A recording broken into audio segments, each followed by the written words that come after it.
2015 से 19 के बीच बंगाल क्रिकेट संघ का अध्यक्ष रहे सौरव गांगुली ने मैदान से दूर रहते हुए भी क्रिकेट से जुड़े कई मोर्चों पर अपनी छाप छोड़ी है। बीसीसीआई अध्यक्ष बनने के बाद विवाद, जिम्मेदारियों और प्रशासनिक चुनौतियों से गुजरते हुए उन्होंने बहुत कुछ देखा जाना है। अब 2025 में एक बार फिर ईडन गार्डन्स की चार दीवार और सीलिंग से लेकर दर्शक दीर्घा स्टैंड की गूंज तक सब कुछ नया दिखाने का अवसर उनके हाथ है। पूर्व भारतीय कप्तान सौरव गांगुली ने 6 साल के अंतराल पर बंगाल क्रिकेट संघ CAB के अध्यक्ष के रूप में अपनी वापसी कर सोमवार को यहां ईडन गार्डन्स की क्षमता को बढ़ाकर 1 लाख के करीब करने के साथ अगले साल T20 विश्व कप के महत्वपूर्ण मैचों की मेजबानी हासिल करने को अपनी शीर्ष प्राथमिकताओं में शामिल किया। गांगुली को सोमवार को यहां CAB के 94वीं वार्षिक आम बैठक में निर्विरोध चुना गया।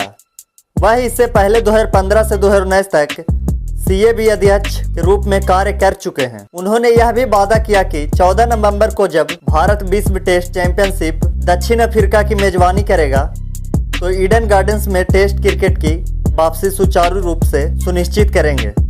गांगुली 2019 से 2022 तक BCCI अध्यक्ष के रूप में कार्य किया था। इस 53 साल के पूर्व कप्तान बल्लेबाज ने अपने बड़े भाई स्नेहाशीष गांगुली का स्थान लिया, जिन्हें 6 साल का कार्यकाल पूरा होने के बाद पद छोड़ना पड़ा। गांगुली ने कहा कि उनकी तात्कालिक जिम्मेदारी नवंबर में भारत और दक्षिण अफ्रीका के बीच होने वाले पहले टेस्ट की तैयारी करनी होगी।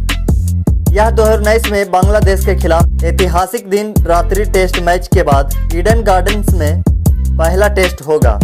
गांगुली ने BCCI अध्यक्ष रहते हुए भारत में गुलाबी गेंद से दिन रात्रि टेस्ट की शुरुआत की थी। गांगुली ने उम्मीद जताई कि भारत और दक्षिण अफ्रीका की टीमें ईडन गार्डन्स में उपलब्ध सुविधाओं का लुत्फ उठाएगी। उन्होंने कहा यह एक अच्छा टेस्ट मैच होगा क्योंकि दक्षिण अफ्रीका विश्व चैंपियन है। इस स्टेडियम में सब कुछ मौजूद है, अच्छी पिचें, अच्छे दर्शक और बुनियादी ढांचा भी शानदार है।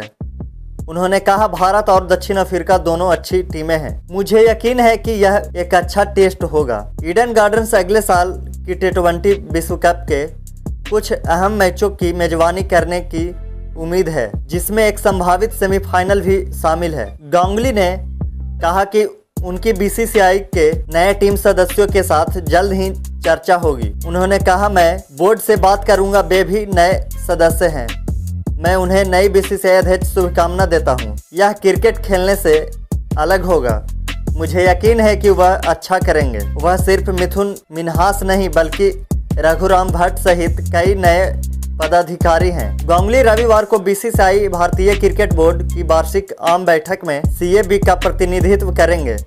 BCCI रविवार को मुंबई में होने वाली अपनी वार्षिक आम बैठक AGM में दिल्ली के पूर्व कप्तान मिथुन मिन्हास को अपना नया अध्यक्ष चुनने जा रहा है।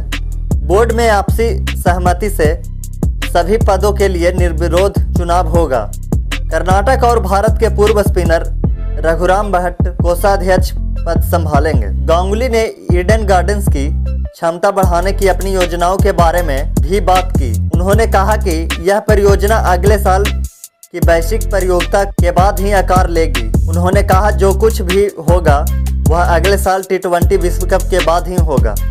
इसमें समय लगेगा। लीज का नवीनीकरण हो चुका है। सौरव गांगुली की यह वापसी केवल एक पद की वापसी नहीं, एक उम्मीद की लौ है कि भारतीय क्रिकेट में प्रशासन सिर्फ नाम से नहीं बल्कि निष्ठा और कार्य प्रणाली से मजबूत होगा। जब नई पिचें तैयार हो, जब स्टेडियम की सीटें चारों ओर भर जाए और जब दर्शक गर्व से कहे कि यह हमारा ईडन गार्डन्स है, तब यकीनन गांगुली और उनका दायित्व सार्थक होगा।